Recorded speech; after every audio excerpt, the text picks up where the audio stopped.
All started. Okay, awesome. All right, so we're gonna run through all the muscles here. I'm gonna start in the back.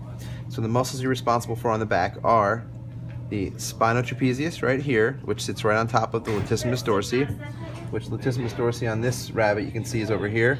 I'll have it dissected out a little more on the practical, so it's a little bit more of a flap, but that's going to be your spinotrapezius.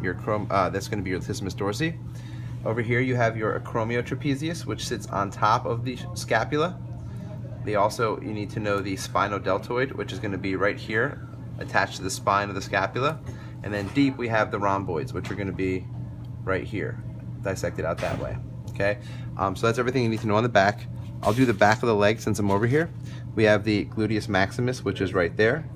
The vastus lateralis is going to be on the lateral portion of the leg right there, and then the bicep femoris is going to be right there. So on the back, that's really the only muscles you'll see at that point. Flip it over. On the inside of the neck, there's 3 muscles you need to know. The spinotrapezius, which is, I'm sorry, let me take that back there. This is going to be the sternomastoid, which is right here, which is next to the cleidomastoid, which is right there. And then the masseter is up in the cheek. So you can remember the sternomastoid because it attaches to the sternum to the mastoid.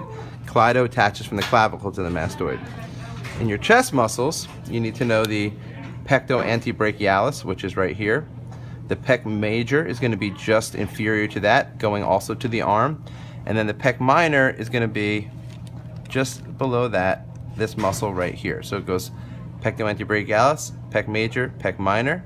And then on the top we have the cleidodeltoid, which is going to be right here. It's going to be your cleidodeltoid.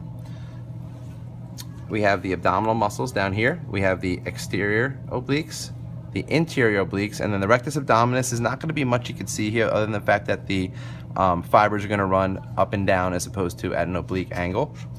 Okay, so we have some arm muscles to worry about. We have the biceps right here. On the outside of the arm we have the triceps, the brachialis, which is right there. We also have the extensors on the back of the arm. So on this one here you can see, it's kind of hard to see, but this muscle is going towards the middle. So this is going to be your extensor digitorum lateralis. Just medial to that we're going to have the extensor radialis, because that's going to be on the radial side, and then the ulnar side is going to be the extensor carpi ulnaris. On the other side we have our flexors. Palmaris longus is right down the middle. We have the flexor ulnaris, carpi ulnaris, and then we have the flexor carpi radialis on that side. The bicep is right there. And on the leg we have the gracilis and the sartorius. So the sartorius is here, the gracilis is right there. Gastrocnemius is going to be right down here. The tibialis anterior is right there. If I pull back the gracilis, there's 3 muscles you need to know. The adductor longus on top, which is superior. We have our semimembranosus and our semitendinosus. And then I think I already got the ones in the back, so I think that's all those. Now in terms of the organs are going to be your heart in the middle of the chest, the lungs. We have the diaphragm, which is the muscle which is separating the 2 cavities right there. The liver is the most significant organ. You can see that pretty easily. When you pull it up, you have the stomach deep to that. The gallbladder is this little green guy that's going to be tucked back there, full of bile. Some of them are going to be more obvious than others.